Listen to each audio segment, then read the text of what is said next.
Podcast of the Year. Join us on this emotional roller coaster as we relive the past and look ahead to the future. The Abed 11 Chronicles, 10 voices, 1 podcast, and a lifetime of stories. Hey, welcome to the Abed 11 Chronicles. Welcome back. doing? This is episode 2. So excited to be back with all my siblings this week. We had a really good time last week, and we have some great feedback that we received from everybody who listened. So thank you for everybody who's listened to us. We have people who listen to us on YouTube, on Spotify. We also had Amazon Music and Apple. And we also have people just on our Facebook page watch the YouTube feed. So thank you for all the feedback. It was really appreciated. How's everybody doing today? Doing great. Great. Doing great. Alhamdulillah. Good. So we are missing one today. Brother number 9, Big Soap Dog, is not feeling well and is currently in the hospital, just getting checked out. So hopefully he'll be back by next week. But I just wanted to recognize that he is not here with us today, and our thoughts and prayers with him. And we'll hopefully have him back next to us next Sunday. So I thought we start really with a little recap from last week. We brought up Brother Wally last week because we are 10 voices, but we have Abed 11, and a lot of people didn't know Wally, and they learned a lot about Wally last week. And I had somebody reach out to us with a story, and it's okay. And I got their permission to share that story. And if it's okay, can I start with that story before we get started for today? Yeah, that sounds good. All right. So, so somebody reached out and they said, "Hey, I got a story about your brother Wally." They said, I didn't know Wally. Like I didn't know Wally. And, but my husband passed away very early in our marriage, and I really wanted to try to connect with my husband, so I went to a psychic, and the psychic really tried to help me connect with my husband. And I also thought it was really important that my daughter, who really never got to know her dad, also connected with her dad. So I bought her a session to the psychic, and I had her go and do a session with her. And when my daughter came back to me and I asked her how that session went, she said, she was telling me about when Dad made it to heaven, he had a younger cousin waiting for him at the gates of heaven to show him around. And that cousin was there waiting for him and showed him around heaven. And she asked what was his name. And so these are 2 people who don't know him, never met him. And they said his name was Wally. His name was Waleed. And he was at the gates of heaven waiting for his cousin. And so, so he's going to be waiting for us, inshallah, which means God willing, when we get there.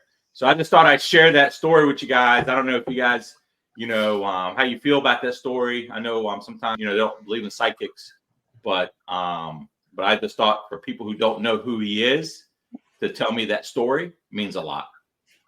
Yeah. And that's amazing. And that actually, even if you don't believe in psychics, just hear that. And if they didn't even know Wally's name and brought up Wally's name and to connect that they're cousins and all that, that makes you believe, even if you don't want to believe. And it's just kind of nice to know that he's there waiting for us too.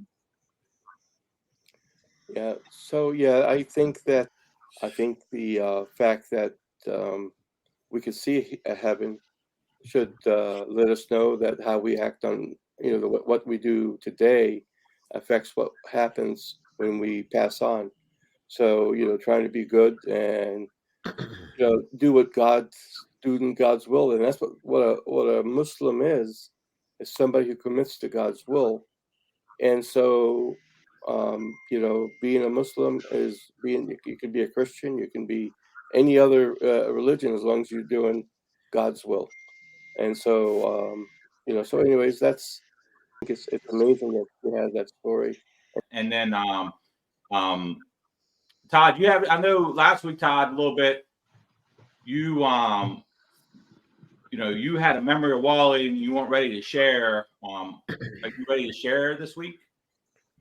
Yeah, that's a tough part, when you think about it, is we were bunkmates, and we shared the same room. We had a lot of bunk beds in our house, and we shared the same bunk bed, and he never wanted to sleep on the top. And I slept on the top, he slept on the bottom, and I rode with him to school that year, 1987. He had that Dodge, I think it was a Colt. I think it was a Dodge Colt.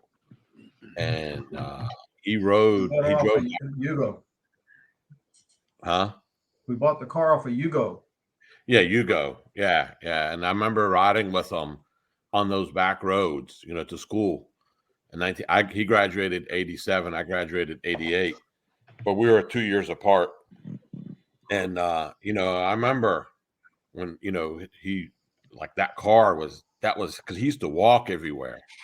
And he used to walk everywhere. People would pick him up, in the country, people pick you up. It wasn't like stranger danger. People pick you up, and he would walk to town, and we got that car. And I remember I had my driver's license too. I was like, oh, I can drive. He's like, no, you're not. I'm only one driving. This is my car. I'm the only one driving the car. And we used to drive to school, and we would park up there by where the courthouse is now. Now it's a new part, but back then it was just parking. And we used to park and walk to the school because we didn't have a parking permit, or I'm not sure why we used to park up there.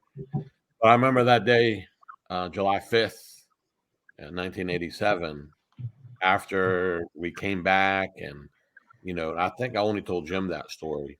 And, everything, went to set, and I went into the bedroom, and there he was, sitting on the bed, wearing his FFA jacket, and just sitting there. And I just, because, I'm 17 at that point, and you're going through so much emotions, you don't know what's real, what's not real, and, you're crying, and when I walk into that room, which, our room at that point was the back room. Like, you go to the living room where the TV was and the fireplace was, and it was the back room. And, I go, and he's sitting there on the corner, and I see him, but I'm, I don't know what to do, and I go sit next to him, and then, and he was there, and I, felt him there, and ever since then, I remember that day when he went to work, that morning, he wasn't supposed to go to work, but when I came, all that happened, and all that, and I walked back in, and he was sitting there wearing his he loved that blue jacket. I think Jim still has that jacket. And he loved that jacket. And that was an achievement for him. Achievement for him was to graduate high school. He did a lot of things. But I saw him sitting there, and people say, spirits and ghosts or whatever it might have been. To this day, I can see it in my head, and that's a lasting memory, and we had a lot of good times, me and him, because we were pretty close in age, and we wrestled together. And a lot of people don't know that he wrestled. We all wrestled, but he wrestled. And I remember being in the wrestling room with him, and kids would pick on him, and I took up for him. And even though he was my older brother, I outweighed him. He was probably the skinniest one of us all. But I remember that moment. It's still in my head to this day. I'm 53 years old, and I was 17. I can still see it in my head. Let me ask you a question, Todd. Did you try to talk to him when he was sitting there, or you just sat next to him? I just sat next to him. I didn't say nothing. You didn't try to say anything to him? No, it was like he was just sitting there waiting for me to come back. Because normally he would sit in the corner of the bed, and I would sleep on the top bunk, and he was just sitting there wearing the jacket, and I sat next to him, and then like within 10 minutes, somebody else walked into the room, and that was it, and then I think I told only Jim that story that day. I think the only one I told was Jim, but I don't remember that story, but yeah, that's it's just, I don't know, man. It's amazing. I mean, I still remember when we moved out of the house, because we were in that house for a long time, and I'm talking about spirits, you know, and said the Abed passed away in that house, and the people that were living there came to my parents one day. I don't know if you guys remember the story, and asked, was there a little old lady that lived in that house? And my parents were like, yeah. My mom was like, you know, my mom lived with us and she passed away. And they're like, we see a little old lady that walks out of that back room and walks into the living room. And, you know, so kind of like, there was somebody who didn't know her seeing that, right? And you wouldn't believe it unless somebody told you. And because we used to fall asleep in that living room, right? And then she used to come and make sure we're all covered up.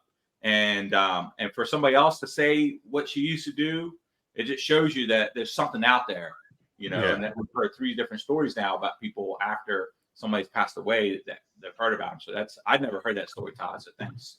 Yeah. It no, was, Right. on that night, like Todd was saying, he got up. You know, my bedroom was on the opposite side of Todd and them, and Summer was pregnant with Linda at the time, and he walked down that hallway, and he walked in my parents' bedroom and opened the door on them twice. You can ask my parents; they'll tell you.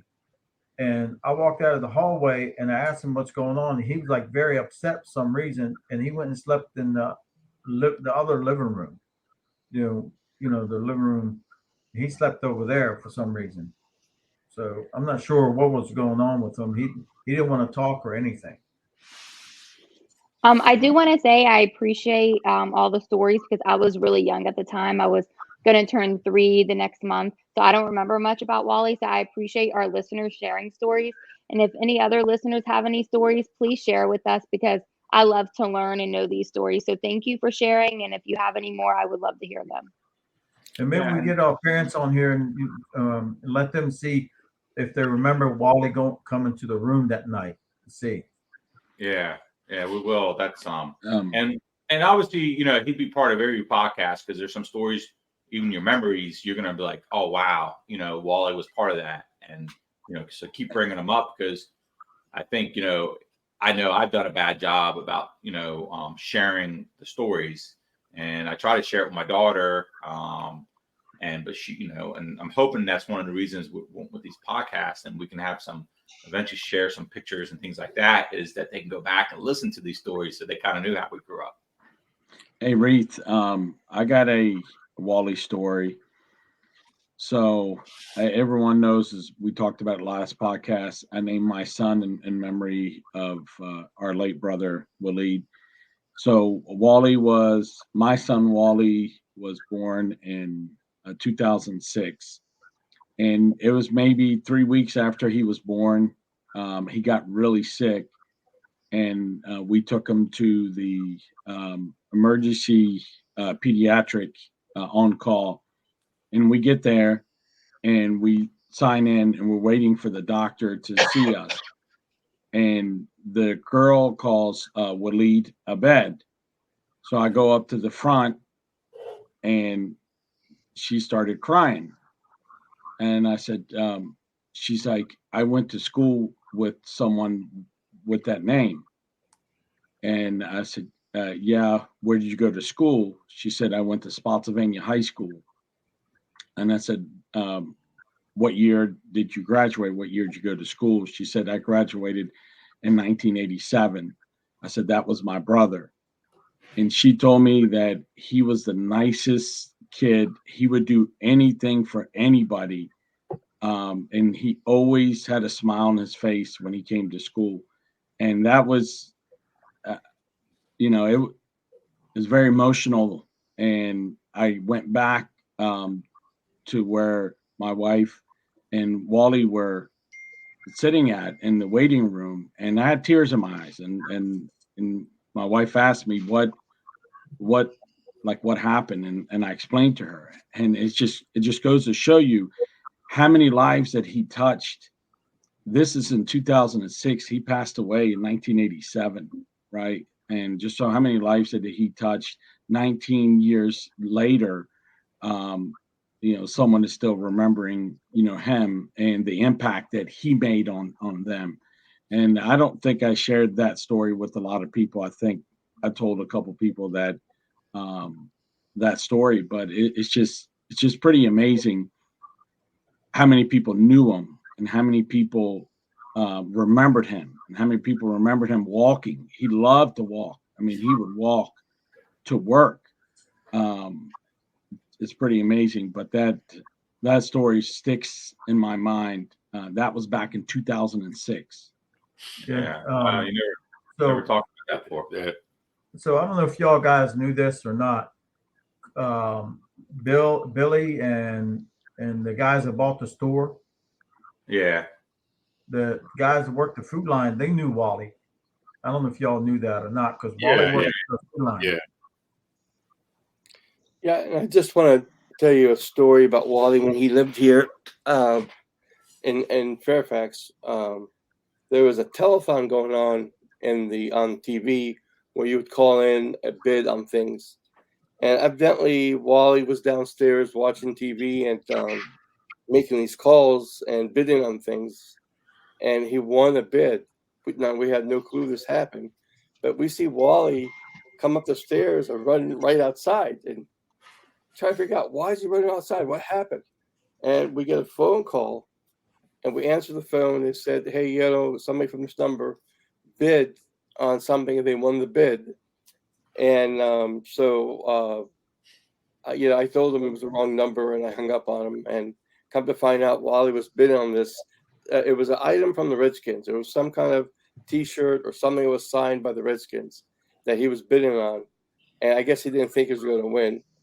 And also, I'd taken him to King's Dominion, and they had just started the ride. I think it's called the Snake or something, where you actually stand up in the roller coaster. You're standing up, you're strapped in, and you're standing up. And me and him rode it. And the next day, I was listening to the local radio station, and Wally was on there, and he was telling them how dangerous this ride was, that they should stop it, and that because I didn't think he was that scared, but evidently it really scared him. And he thought it was very dangerous. So he wanted to let the radio station know that they should stop that ride. It's going to kill somebody. So anyways, he was such a character with all these different things and getting involved in so many different programs and different things. And I know he's involved with the church and he was involved in like other stuff, where, but anyways, he liked people. And I don't know if anybody remembers this, but in his yearbook, there's sayings that you could pay for and put in the back of the yearbook. And he put something like, "I give my love to all the girls," and then something else. Does anybody remember that at all? It wasn't he a Playboy? Huh? Did he advertise for Playboy or something like that? No. What happened at King's Dominion? You could take a shot. You could take a picture with the magazine cover, Playboy. I remember that. He didn't have no shirt on, right? Right, he'd have a shirt on. He had a bow tie. Yeah, bow tie on. Yeah. No shirt. I never got to see that picture. You guys have to send it to me. I never got to see that. Jim, do you still have his yearbook? Do you have his yearbook, Jim? No. I didn't have his yearbook. When I came to my parents' house, somebody showed it to me, and I just can't. I would think one of my brothers would remember that, Jim, you have everything at my parents' house. You took everything. No. Let me tell you what, you guys. When you guys moved out, you left a lot of pictures there. I mean, a lot. I mean, there's no way that my wife and I picked up all those pictures. We took them home, and then you guys have the the luxury of seeing those pictures because Jason scanned them and he fixed them. Just like the picture I sent you of us when we were young, that was a Polaroid picture that Jason had fixed and sent to us. And I think I was holding Sam, and there was Wally and everybody else up to Sam, because Sam was in my arms. Did you see that picture? We're all dressed up as guys. Yeah, we got it. Yeah. So anyways, that's the clothes we got from the Salvation Army. I'm sorry? That's the clothes we got from the Salvation Army. Yeah, so so we probably have to figure out how I know Jason created that site for us, and we'll have to get it again because like sharing on the Facebook page, some old pictures people really remember, especially the people who knew us growing up, and maybe came to the store, our parents owned and we worked in. And I know we're sharing some. So today we're talking about memories. So before we get into our first memories, does anybody else have any memories of Wally they want to share before we get into memories? Anybody else? I know, Chad, yeah, you were young. You probably don't have anything, but anybody else? Hey. I have a question. I have a question. You Was don't his remember? car brown? Was his car Yes. brown? Yes. Yeah, brown I mean, with I a can stripe vaguely on it. remember it being brown and parking to the left when you first come into the driveway. There was like a little area right there. I can vaguely remember his car being parked there. Whenever I think about it. And So it's brown look, with a stripe on it. I have one more memory of Wally. As I said last week in the podcast, he used to give us rides around the gas pumps at our family grocery store. And the song that he loved to play, it came out in 1987, right? So this was when, this is the year that he had passed away, but it's called Casanova. And he loved that song. He would play it over and over again. It was a cassette tape that he recorded off the radio, and he would play it in his car. And if you look it up, it was a 1987 song. It's Casanova. Man, he would play that song over and over again. And he used to make cassette tapes at home, and he used to record the music off of the radio. And he had a boombox that Jim bought him for Christmas that he would put the blank tapes in, and he would record them. And he had them all sitting in his car, and he would pop them in. But that song, Casanova, was the song that he played over and over again. And I remember he used to record his tapes. Yeah. And as Jim said last week, he liked to refer to himself as Cool J. And he would write them on his cassette tapes. Jim, I don't know when that car was, after the accident or whatnot, what happened to like the tapes and all that stuff in there. But he loved to record stuff, and I remember because it was a boombox that you got him for Christmas. Yeah. So that car was taken. Y'all AB. remember Go ahead. What's that? That car was so y'all taken- remember when he joined? One person at a time. Y'all remember? I said, y'all remember when he joined the church cult thing, and he was hanging out with the black lady and the white man, and he was giving him his paychecks. No, tell us that story. Go ahead. Yeah, they were in Fredericksburg, and he was going to go move in with them, and he was spending like all day long with them after he got off, and they were taking his paychecks, and he said he was going to join this church cult, and this is like maybe 6 months or 7 months before he passed away. It was, he brought him to the store, and he was going to move in with them. And he was giving them his paychecks and stuff. Y'all don't remember that? No. No, I don't remember that. Vaguely. I remember he remember joined the that. church, and I remember he joined other things, and he joined things that like the Young Farmers of America, and he joined like all these clubs because I think he liked the exposure.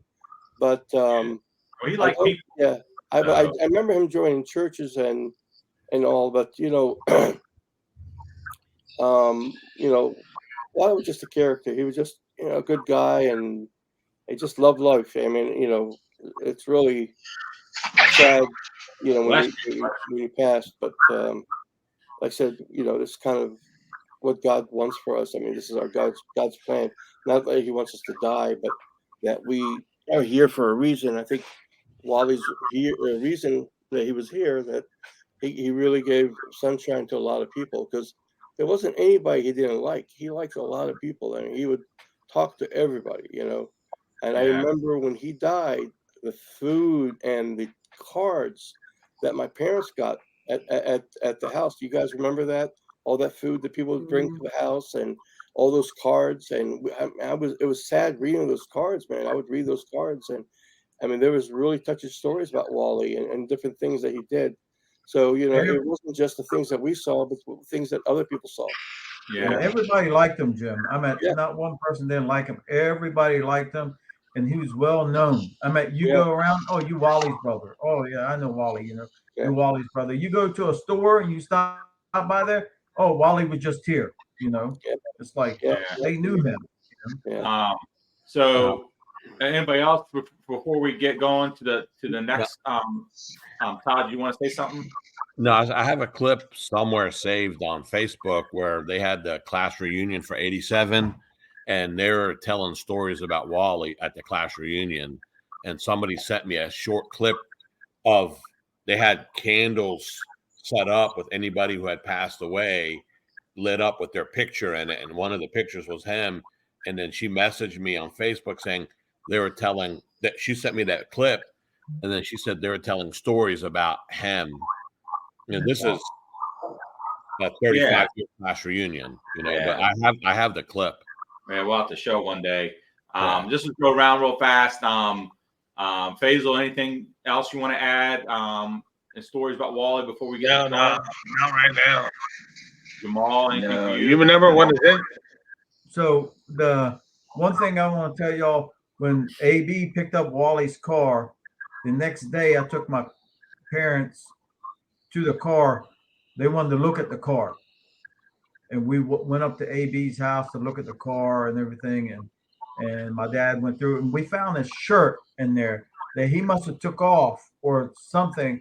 Somebody took off. It was just a white shirt, or his Food Line shirt was all bloody. I don't know if you guys remember that. Yeah, no, I don't remember. No, somebody must have took it off of him and then put it back in the car.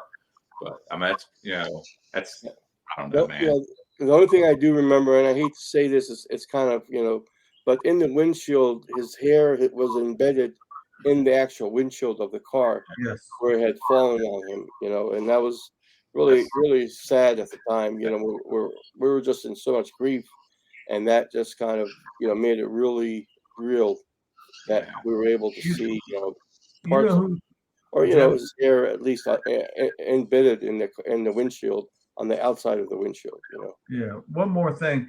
I don't know if y'all knew this. I guess Shadi and Melissa were young at the time. So hopefully we keep, you know, bringing him into this because it's important. But today we got about a half hour left. I kind of wanted to. Today's episode was your first memory growing up, and so if there's 10 of us right now, 9 of us now here, and if we can go around, we'll start oldest to youngest. Just the first thing you remember, like, and if it's multiple stories, it's okay as long as they're shorter because we want to get around to everybody.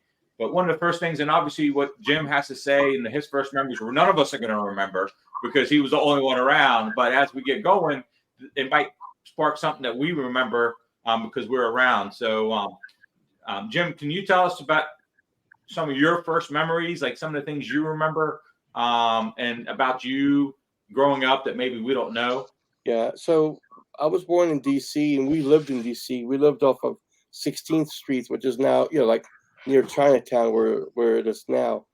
And my dad worked for his uncle, you know, Abdullah, and he worked for him. And anyways, at his restaurant, there was like, for example, whenever orders come in a DC, it's very difficult. Like, they didn't have back rooms. They would have these rails on the sidewalk where they would open up and the food would come in that way. And I remember, you know, helping my dad, or being down there with him and looking up and seeing the rails where people would just walk by. And because those rails would open up, and then that's how the food got delivered. And I remember living in the apartment that we had, and you know, it just, for me, just because I was just, you know, only kid, that we just kind of, you know, we were together all the time. Like, for example, I was with my mom all the time, and we did have an incident. Well, you know, we had fire escapes, and I think I told you the story before. So My mom, for some reason, did not want to go down the regular stairs. She would go down the window and out the fire escapes. I remember hearing that noise, going down the fire escape, and that whenever I slept, I would dream the same dream over and over again, because I would dream walking down the fire steps. And I asked my mom about it, and she said, "Yeah, we used to use the fire escapes a lot." So I don't know, and I think it's a lot to do also with the fact that she really didn't speak English really well. So if anybody knocked on the door, a solicitor or something of that nature, she got scared and she didn't want to have to communicate with them. And we would walk the stairs. This is before we moved to Boston. But that's kind of my first memories. I mean, I have a lot of memories, but that's my first memories is remembering these small things like this. Yeah. And So by the way, that restaurant was in 1968. It was burned during the riots that happened in D.C. It was called the Safeway restaurant, but it was burned up. And so my parents ended up moving to Arlington during that time, after we moved to Boston and came back. yeah. So you were born in D.C.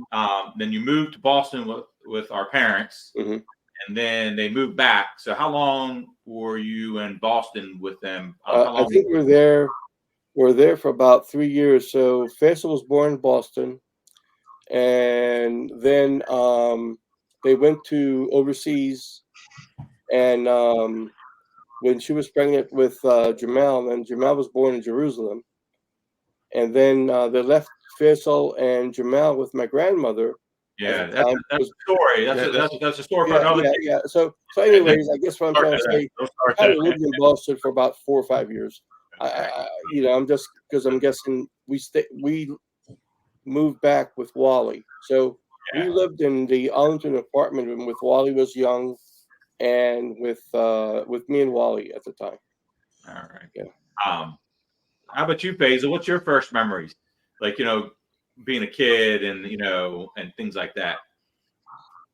Really, like the earliest I remember stuff is living overseas and having a tricycle that the guy made, and it had a little seat on the back for Jamal. And when you remember that, Jamal? I mean, I know you were only like 6 months old, but when they invaded and we had to leave, I wanted to take that tricycle with me, and they wouldn't let me take it. It was a little red tricycle and it had 2 seats on it. Yeah, we still have that. Huh? And yeah, that's always in my memory, which that would have put me like 3 years old. I don't really remember like living with my parents before that, or them taking care of me or anything like that. I'm never living, like, my memories start living with my grandmother overseas, and me and Jamal and we used to walk. I mean, like the road, like by my grandma's house, even though I was only like 3 years old, we'd walk that road by ourselves. Back then it's not the same as it is now. And I remember having that red tricycle, and the guy put a seat on the back, and I remember when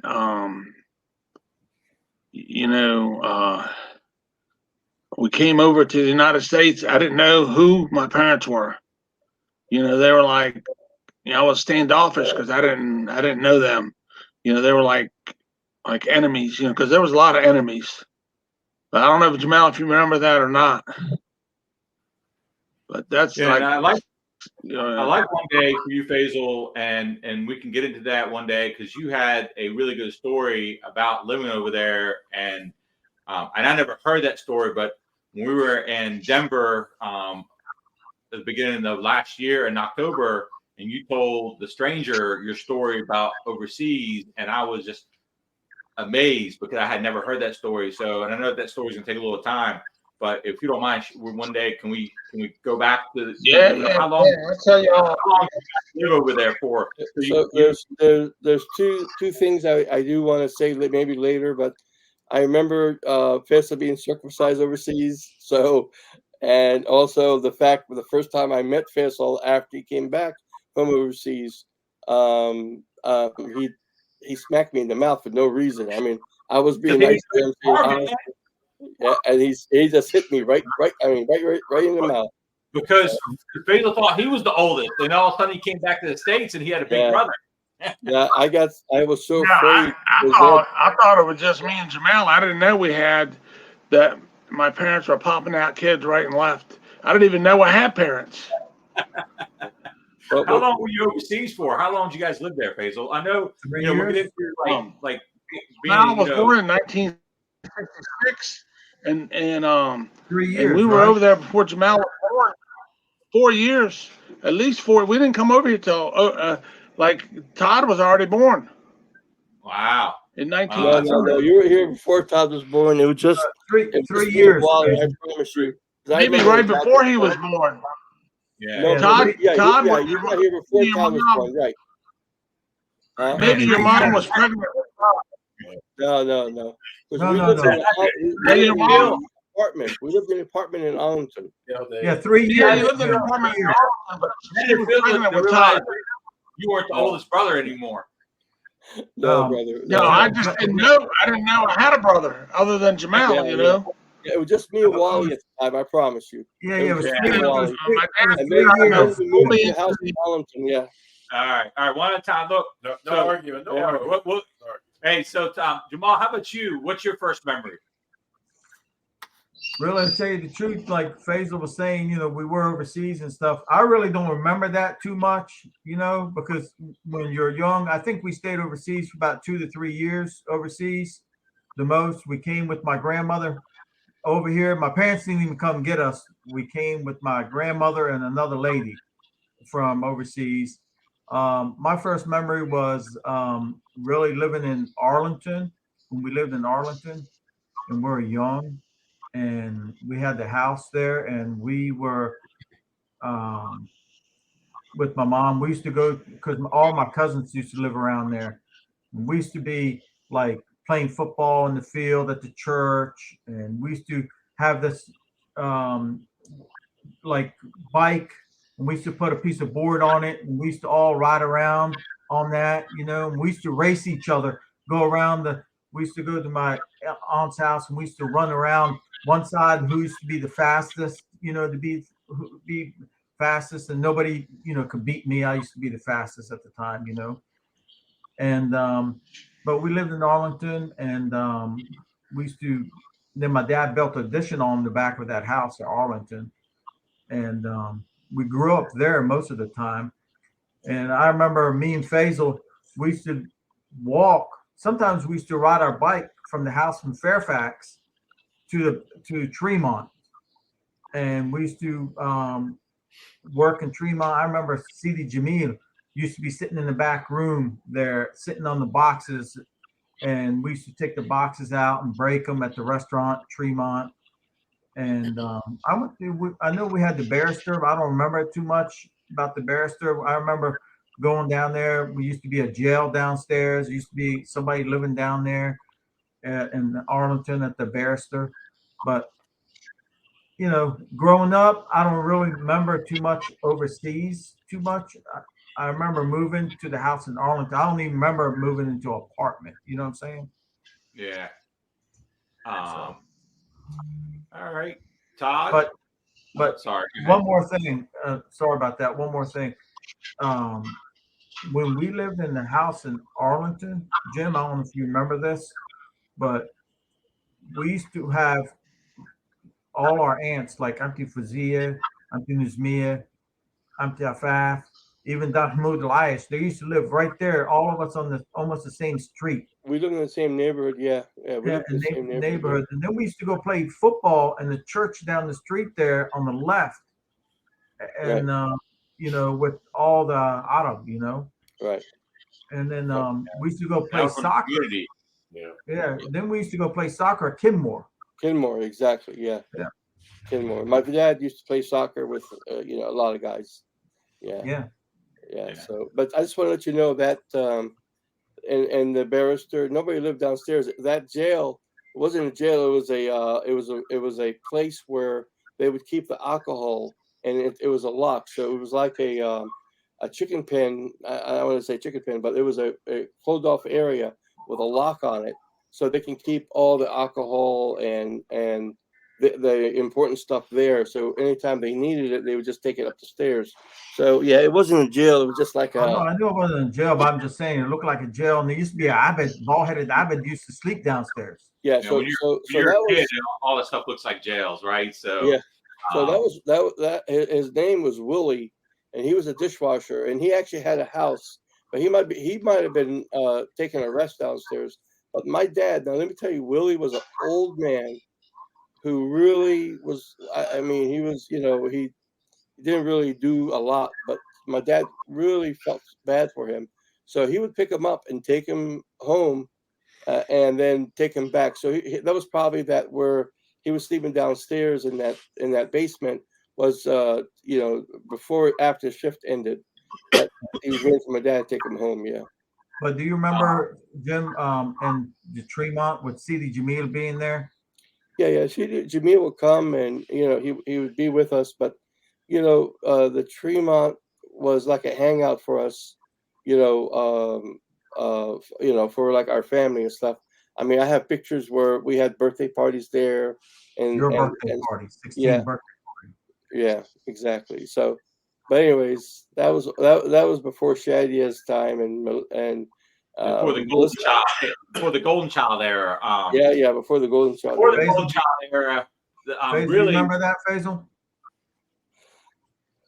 Yeah. I remember. Do you know when Melissa? I'm gonna let y'all go so y'all can get tired. But when Melissa was born, my dad. I was in school, and my dad called the school and told the school to release me. I had to take the Metro bus and go cook lunch at Tremont, so my dad could take my mom to the hospital so Melissa could be born. And that was that was what year were you born, Melissa? 79, right? Yeah, 79. You're on mute, Melissa. And 79. Yeah, 79. So she was 79. So I was in the ninth grade. I was in the ninth grade, a freshman at Fairfax High School, and they told me that my dad called and said to go to the restaurant. So I walked down to the Metro bus, and I took it and had to walk through the woods to get to the restaurant. We used to do that a lot. But a lot back in the day, we could. We used to do that a lot. It was a little different. Just remember that story, and later on we'll tell you how we used to get on the bus. Okay. Yeah. So Todd, before it was the Golden Child Shadia, there was the Golden Child Todd, because he was the last born for a little while, and they thought that they're finished. But Todd, what's your first memories? Living in Arlington, I remember that. But I remember the dog Dixie. We had a dog Dixie.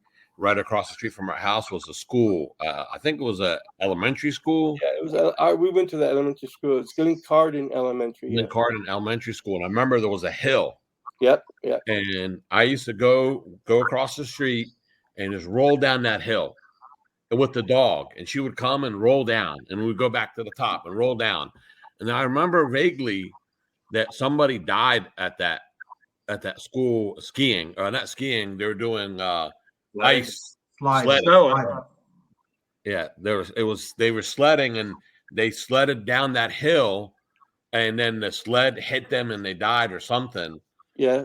So the little girl that lived behind us at the time, they had put a trailer there. They were expanding the school. They put a trailer, and what happened was she was taking her sled down, and she went underneath the trailer, and it killed her when it hit her head. Yeah. So yeah, it was just she was probably like maybe She in the 8 years first grade. old. Huh? Yeah, she was 8 years old. Remember Yeah. didn't her parents own the Exxon? No. That next door to us, they had 3 children, but they were older than us. They had a son. I'm so sorry. No, they had 2 children. They had their son. There was an older son.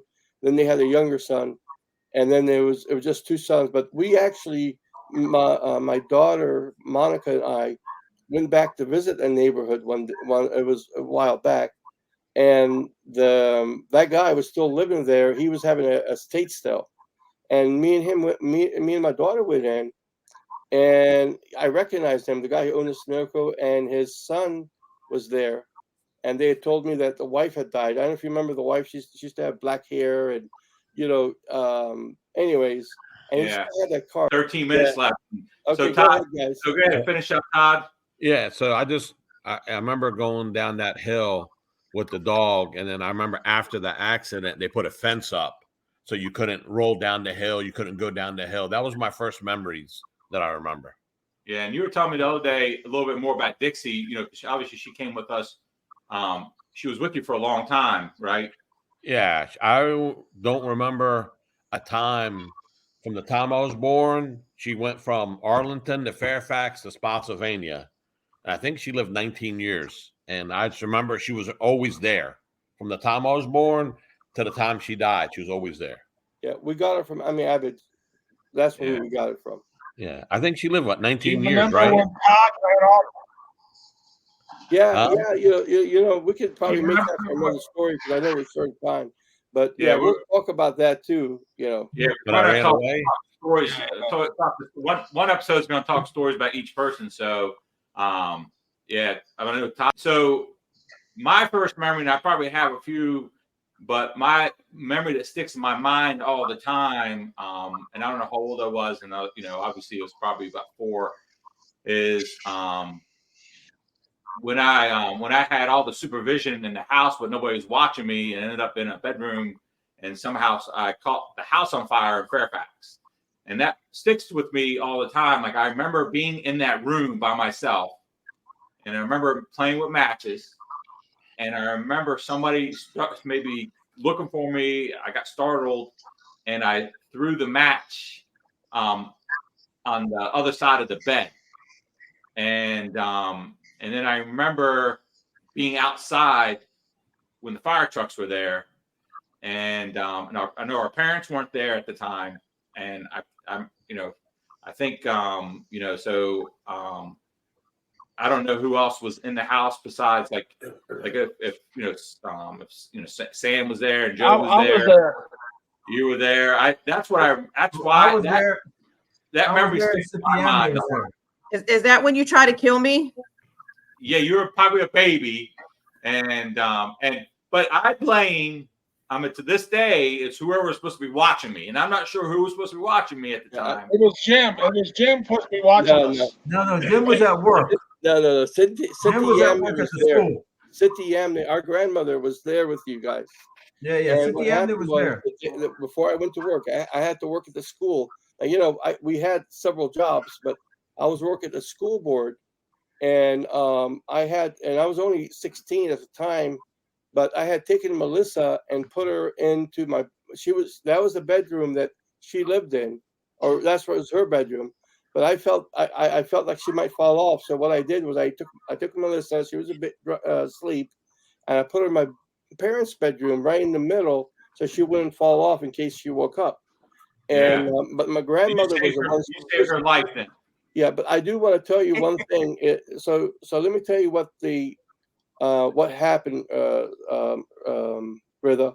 You had played with matches before, and my father had disciplined you by actually burning, I think, your finger or something like that. That's child abuse. You sure? That's yeah. child. So, anyways, so what happened was you were in the bathroom, and you lit a newspaper on fire, and you couldn't get it out.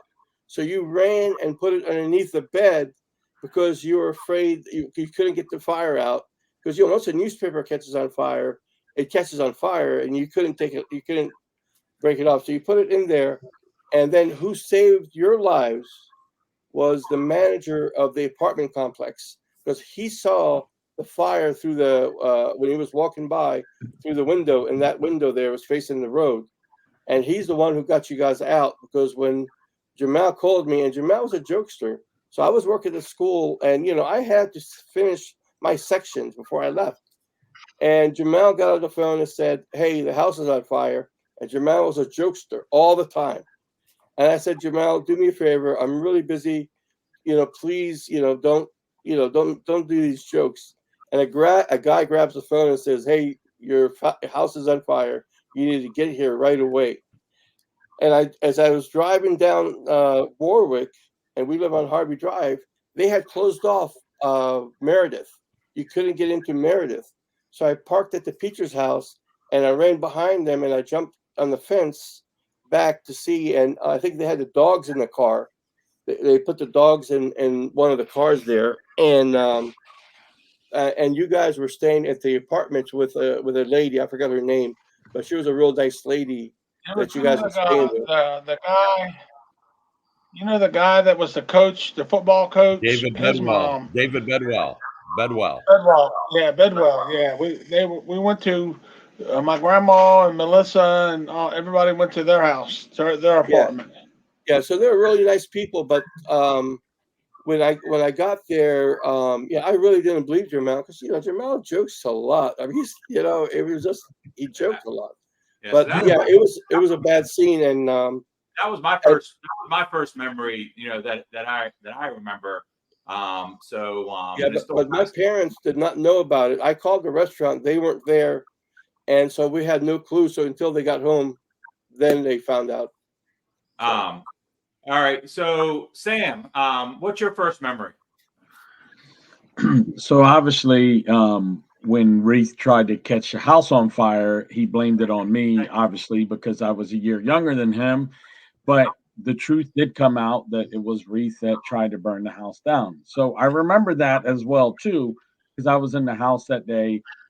So one of the things that I remember was, and we reminisced about it last week, was when Jim used to bring his friends over to the house, and he used to boss us around, and he used to put our hands on the wall downstairs in the basement of the house that he currently lives in today. I remember that. And I was like, man, I was like, what did we do wrong? What did we do wrong? And he used to, that's how he used to discipline us. And we learned from that. But I remember the old house vaguely, because, I was only, 5 years old when we moved out of that house to move to Spotsylvania. But I remember us putting our hands on the wall. That is my first memory. And that was it. And it's the truth. Reith, I remember you had your hands on the wall too, because we used to be right next to each other. Joe, not so much, because he was 3 years old, 2 years old, so you didn't have to do that, Joe. I still get. So just remember, from Rilla on, I changed all your diapers, and so I was a disciplinary. Now understand, my dad had a restaurant; he was always there, and you guys would honestly misbehave. And the whole thing was, I never hit you. I never, my dad used to beat us with a belt when we were bad, but a stick off the tree. Yeah. So, anyways, at that time, you guys would come to me with issues with like Jamal and Faisal, say, "Oh, Faisal did this to me," or "Jamal did this to me," and I would have to go and help you guys out with that. So just remember that. When we get Pops on here, we're going to find out about burning the fingers, and I didn't remember that. But I Joe's next week. Joe, what's your first memory, Joe? I remember living in the house in Fairfax. I remember having like a best friend. We used to play. There used to be apartments next to the house, right? Mm-hmm.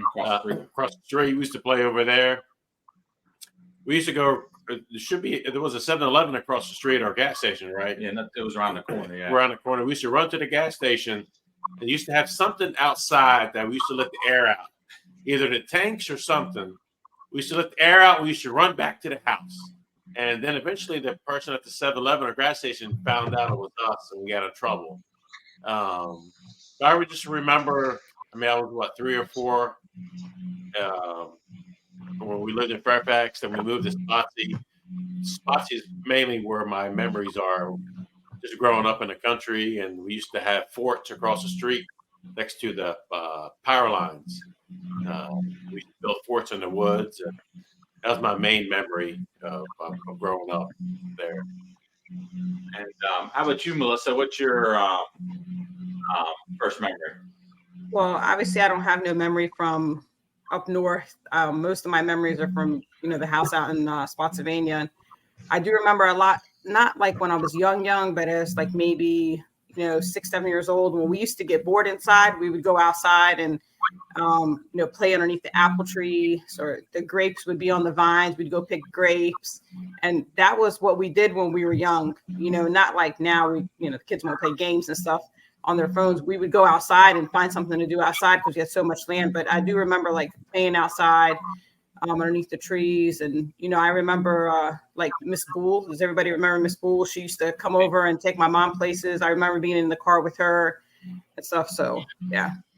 Yeah, I remember Miss Boole. Yeah, she used to take us everywhere, man. Yeah. How about you, Shadia? What was your So a lot of my memories consist of the house. I mean, obviously, in Spotsylvania. So we had this, white house surrounded by a fence, 26 acres of land, and like Melissa said, apple trees and everything like that. And then just 1 mile from the house was the store. And I remember sometimes walking with my mom to the store when she had to go to the store because my mom didn't drive. And so if it was, she wanted to go relieve my dad and work in the store for my dad, she would walk. It was about 1 mile and I would walk with her. I even remember one time, Sophie putting us on the back of the lawnmower and putting like a wagon on it and taking us there. But I remember a lot of just at the store. We were, doing our homework at the store, getting on and off the bus at the store at times. A lot having to do with the store and just being in the store, even sometimes more than the house. Like our parents were there with us, but we were at the store with them. And sometimes I would be at the house with my my siblings would be like parenting me at the house. And Siti died when I was in 1st grade, and I remember her having that room in the hallway, the smaller room, and her bed being in there, her like hospital type bed being in there, and just lots of memories with the store and the house. Basically, what I consist of. Yeah. Well, I mean, you are the golden child, so I'm sure other memories will be coming up in the near future. But I thank everybody for sharing today. Obviously, I have one question for Jim. Yep. Is it okay? I can ask a question for Jim? Yeah, you can ask a question. Go ahead. So, Jim, when I called you when you're at work at the school, were you driving the Pacer or were you driving the limo? No. I still had the Pinto. I had the Pinto. I'm at the Pinto. Yeah, Pinto. I had the Pinto, blue and white Pinto that I drove. With the rubber band. I have to turn the rubber band and get it. Yeah. No, I had the Pinto at the time. Yeah. Because you remember you got a limo too to drive around. So what happened? My dad bought a limo from George's grandfather, and then when I sold my car, I drove the limo, and then we traded the limo in on a Pacer. So I drove a Pacer for a while, and then my dad. They have that Pacer at King's Dominion now. Yeah, exactly. It's at King's Dominion now. Yeah. But anyways, there was an AMC Pacer. All right, guys. So Jim got more cars from his parents than anybody else. No, Shadia understand one thing. I actually, when we got the Firebird, my dad was going overseas and to get my Uncle Jad married, and he bought the Firebird because he wanted me to have a decent car to take my mom to the store and be able to work at the store when I was off of school. So that was the reason he bought that Firebird at the time, and I drove that blue Firebird. It was a '78 Firebird or something. Our dad never bought me a Firebird. Raise your hand if our dad bought you a Firebird. I got a Trans Am and a Firebird, by the way. So, anyways. But and I'm the golden child. Yeah, well, he was the first one, then Todd. Now, but you're the real, like you're the what's above gold. That's what you are, Ted. Yes. Platinum. One day we'll have to talk about how we got to that conclusion. One day we'll have to talk about how we got our nicknames. Hey, all right, guys. And don't mention me as like one of the golden childs. I had a used car, the handy down car. I had everything was handy down. I used to take money at the register to go buy a moped. But, all right, guys. Well, thank you very much for being here. Guys. Thank you so much. Nice seeing you. Appreciate it. Thank you. We extend our heartfelt gratitude for joining our journey, immersing yourself in our tales, and becoming a part of our family. Stay connected with us by following at Abed11 on TikTok, Instagram, Facebook, YouTube, and Spotify. Keep the adventure alive with the Abed 11 Chronicles, where 10 voices unite to share a lifetime of stories. We are looking forward to seeing you next.